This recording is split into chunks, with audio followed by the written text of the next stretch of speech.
চাওক মঙলবাৰে মাজনিশাৰ পৰা যি অগ্নিকাণ্ড সংঘটিত হৈছিল সেই অগ্নিকাণ্ড সংঘটিত হোৱাৰ পিছত আজিৰ দিনটোলৈ আমি দেখিবলৈ পাইছোঁ যে সম্পূৰ্ণৰূপে জুই নিৰ্বাপন হোৱা নাই। এই মুহূৰ্তত যদি আমি আপোনালোকক দেখুৱাওঁ চাওক এখনৰ পিছত আনখনকৈ অগ্নি নিৰ্বাপক বাহিনীৰ যি বাহন সেই বাহনেৰে পানী লৈ অহা হৈছে আৰু ইয়াত জুই নিৰ্বাপনৰ চেষ্টা কৰি থকা হৈছে, কিন্তু সম্পূৰ্ণৰূপে জুই নিৰ্বাপন কৰিব পৰা নাই। কাৰণ এটাই কথা, কাৰণ যি ধৰণৰ তেওঁলোকে প্ৰত্যাহ্বানৰ সন্মুখীন হৈছে অগ্নি নিৰ্বাপক বাহিনীৰ লোকসকলে, যি ধৰণৰ তেওঁলোকৰ সুচল যাতায়াতৰ ব্যৱস্থা হ'ব লাগে বা যিকোনো মুহূৰ্তত জৰুৰীকালীন অৱস্থা হ'লে তাত ভিতৰত প্ৰৱেশ কৰিব পৰা সুচল ব্যৱস্থা থাকিব লাগে, সেয়া কিন্তু এই যিটো অট্টালিকা আপোনালোকে দেখিছে সেই অট্টালিকাটোত নাই। কাৰণ এই অট্টালিকাটো নিৰ্মাণ কৰাৰ ক্ষেত্ৰত যি ধৰণে তেওঁলোকে নীতি নিয়ম মানি চলিব লাগিছিল তেনেধৰণৰ নীতি নিয়ম তেওঁলোকে মানি চলা নাই, যাৰ ফলত এতিয়া অগ্নি নিৰ্বাপক বাহিনী অধিক প্ৰত্যাহ্বানৰ সন্মুখীন হ'বলগীয়া হৈছে। ইতিমধ্যে আপুনি উল্লেখ কৰিছে যে ইয়াতে কেইবাখনো ব্যৱসায়িক প্ৰতিষ্ঠান আছে আৰু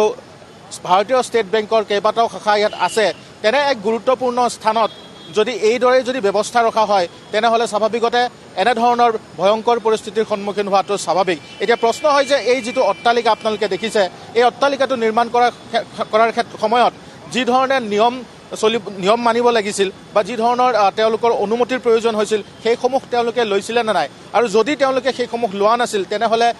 কি ধৰণে তেওঁলোকে অনুমতি পালে ইমান প্ৰকাণ্ড এটা অট্টালিকা নিৰ্মাণ কৰিবলৈ। সাধাৰণতে দেখিবলৈ পোৱা যায় যে যেতিয়াই যিকোনো স্থানত যেতিয়া অগ্নিকাণ্ড সংঘটিত হয় তেতিয়া অগ্নি নিৰ্বাপক বাহিনীৰ বাহনসমূহ ভিতৰলৈ প্ৰৱেশ কৰে আৰু তাৰপিছত যিসকল অগ্নি নিৰ্বাপক বাহিনীৰ জোৱান থাকে বা যিসকল কৰ্মচাৰী থাকে তেওঁলোকে সেইসমূহ নিৰ্বাপন কৰাৰ ক্ষেত্ৰত ওপৰলৈ উঠি যোৱা দেখা যায়। কিন্তু ইয়াত বাৰম্বাৰ তেওঁলোকে প্ৰত্যাহ্বানৰ সন্মুখীন হৈছে। মই পুনৰবাৰ উল্লেখ কৰিছোঁ যে যি ধৰণৰ ইয়াত গাড়ীৰ যি সোমাবলৈ যি ব্যৱস্থা থাকিব লাগে সম্পূৰ্ণৰূপে তেনেধৰণৰ একো ব্যৱস্থা নাই। কাৰণ আমি যদি বাওঁফালৰ যদি কিছু দৃশ্য আপোনালোকক দেখুৱাবলৈ চাওঁ তেনেহ'লে আপোনালোকে দেখিব যে সেই বাওঁফালৰ যি স্থান সেই বাওঁফালৰ স্থানত কিন্তু গাড়ী ভিতৰলৈ প্ৰৱেশ সম্পূৰ্ণৰূপে কৰিব পৰা নাই, যাৰ বাবে এতিয়া অগ্নি নিৰ্বাপক বাহিনীৰ বাহনসমূহ ইয়াতে ৰখাবলগীয়া হৈছে আৰু ইয়াৰ পৰাই জুই নিৰ্বাপনৰ যি চেষ্টা তেওঁলোকে কৰিছে। আমি আপোনালোকক দেখুৱাইছোঁ, চাওক মৃন্ময় শৰ্মাই আপোনালোকক দেখুৱাবলৈ চেষ্টা কৰিব। কাৰণ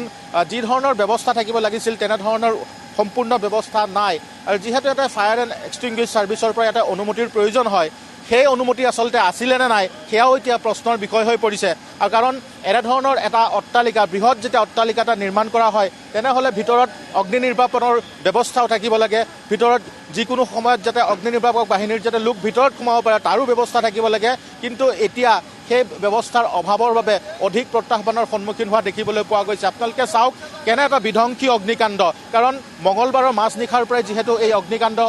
সংঘটিত হৈছিল আৰু আজিলৈ কিন্তু সম্পূৰ্ণৰূপে জুই নিৰ্বাপন কৰিব পৰা নাই। এয়া এক বৃহৎ প্ৰত্যাহ্বানৰ সন্মুখীন হৈছে অগ্নি নিৰ্বাপক বাহিনীৰ লোক। আৰু মই যদি কওঁ তেনেহ'লে আপোনালোকে দেখিবলৈ পাব যে এই যিটো আপোনালোকৰ অট্টালিকা, সেই অট্টালিকাটোৰ সোঁকাষে আছে আন এটা অট্টালিকা, ইয়াৰ পিছফালেও আছে আন এটা অট্টালিকা। এতিয়া সেইসমূহ অট্টালিকাত যিসমূহ লোকে বসবাস কৰে তেওঁলোকৰ জীৱনলৈ যে ভাবুকি নামি আহিছে সেয়া ক'ব পাৰি। কাৰণ ইতিমধ্যে আমাৰ হাতত যি তথ্য আহি পৰিছে সেই তথ্য অনুসৰি এই অট্টালিকাটোৰ কাষৰ যিসমূহ অট্টালিকা আছে তাত থকা যিসমূহ চিলিণ্ডাৰ বা যিসমূহ জুই সূত্ৰপাত হ'ব পৰা তাত সামগ্ৰী আছে সেইসমূহ সামগ্ৰীৰ বিৰত ৰাখিবলৈ পৰামৰ্শ আগবঢ়োৱা হৈছে। আৰু সেইবাবে এতিয়া যিসমূহ কাষৰ অট্টালিকাত বাস কৰা লোক তেওঁলোকেও কিন্তু এতিয়া কিছু অসুবিধাৰ সন্মুখীন হোৱা বা তেওঁলোক শংকাত থকা পৰিলক্ষিত হৈছে। চাওক আপোনালোকে ইয়াত এখনৰ পিছত এখনকৈ অগ্নি নিৰ্বাপক বাহিনীৰ বাহন আছে ঠিকেই, তেওঁলোক সাজু হৈ আহিছে ঠিকেই, কিন্তু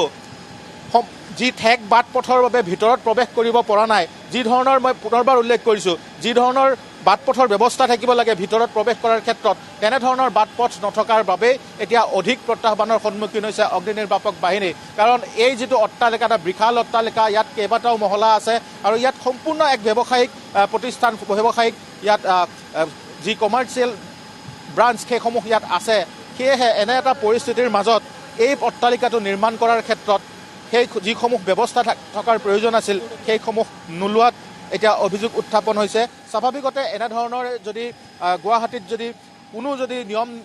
নিয়ম নীতি নামনাকৈ যদি নিৰ্মাণ কৰা হয় অট্টালিকাসমূহ তেনেহ'লে এনেধৰণৰ যে ভয়ংকৰ পৰিৱেশ বা পৰিস্থিতিৰ সন্মুখীন হৈ থাকিব লাগিব সেয়া নিশ্চিতভাৱে ক'ব পাৰি। ধীৰাজ হাজৰিকাই আমাক দেখুৱালে কিছু দৃশ্যাংশ। আমি পৰৱৰ্তী সময়ত পুনৰ যাম, যিহেতু এক ভয়ংকৰ এয়া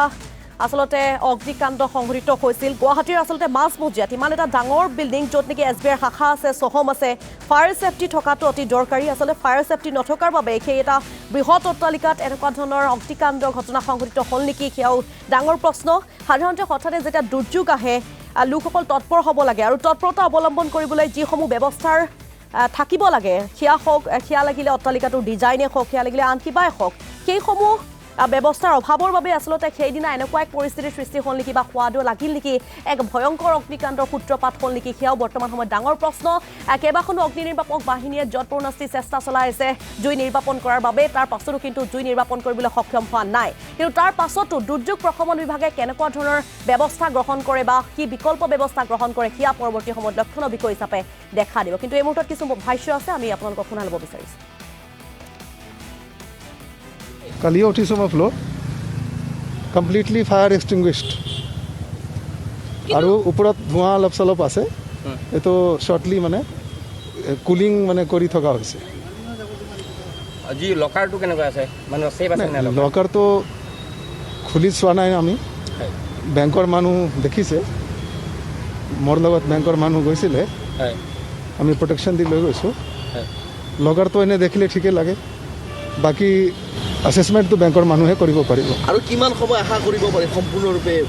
নাই জুই নোমোৱা হৈ গৈছে আৰু ক'ৰবাত ডেমেজৰ এছেছমেণ্টটো এতিয়া ক'ব নোৱাৰিম এতিয়া আমাৰ ফ'কাছ আছে যে জুই নোমোৱা জুই আমি মানে আপোনালোকে ধৰিব পাৰে জুইটো নোমোৱা হৈ গ'ল উই হেভ মেড আৱাৰ বেষ্ট ইফৰ্টছ আমাৰ ফায়াৰ ফাইটাৰ্ছ দিনে ৰাতি লাগি আছে মই ৰাতি নিজে আছোঁ আমি লাগি আৰু কণ্ট্ৰল কৰিবলৈ সক্ষম হৈছোঁ এইবিলাক গোটেই আমি এছেছমেণ্ট এইটো কমপ্লিট যেতিয়া আমাৰ অপাৰেশ্যন হৈ যাব তাৰপিছত এইবিলাক আমি ডিছকাছ কৰিম আমি গোটেই বস্তুটো তাত কি প্ৰব্লেম হ'ল কি আৰু ইম্প্ৰুভ হ'ব পাৰে এই গোটেই আমি চিষ্টেমত বিসংগতি থাকিব চিষ্টেমত আপোনালোকৰ কি ইমান সময় লাগিছে ক'ৰবাততো এই ফায়াৰ ফাইটিং টাইম লয় এইটো ফায়াৰ কেনেকুৱা জেগাত হৈছে সেইটো লৈ ডিপেণ্ড কৰে याद के दिखल टाइम हो जाए फायर फाइटिंग इन सब चीज़ों का अभी होगा जब प्रॉपर इन्वेस्टिगेशन उसके बाद जवाब दे पाएंगे ठीक है अंदर गया था बाहर से नहीं अब वो देखिए ऐसा बता पाना सेफ है लॉकर का डोर बंद है अभी भी तो हम लोग अभी उसको खोल नहीं पाए हैं ऊपर हम लोग हाउसिंग लोन सेल में गए थे वहाँ भी सारे डॉक्यूमेंट्स वगैरह सेफ हैं जो अभी समझ में आई है लेकिन अभी भी देखिए फायर फाइटिंग का काम चल रहा है कुछ भी कमेंट करना अभी बहुत जल्दबाजी होगी तो आप लोग थोड़ा पेशेंस रखिए डेफिनेटली आपको पता चलेगा कैश पैसे का आइडिया नहीं बट होगा भी तो बहुत ज़्यादा अमाउंट होने की संभावना नहीं यहाँ उस तरह का आउटफिट नहीं था जहाँ बहुत कैश रहता है